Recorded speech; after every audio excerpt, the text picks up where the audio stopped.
Tanıştırmayız, bilgilerini isteyelim. Жаңылы айтып бұл келіні болады. Бұл жігіттің емес. Gelin Oğuz olsun.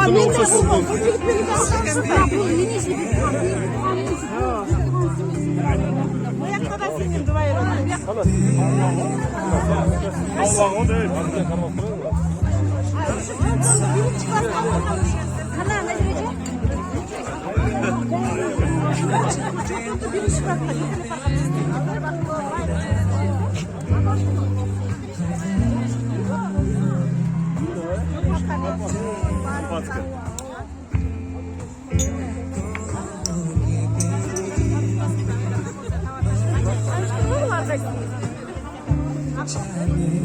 Давайте küçük.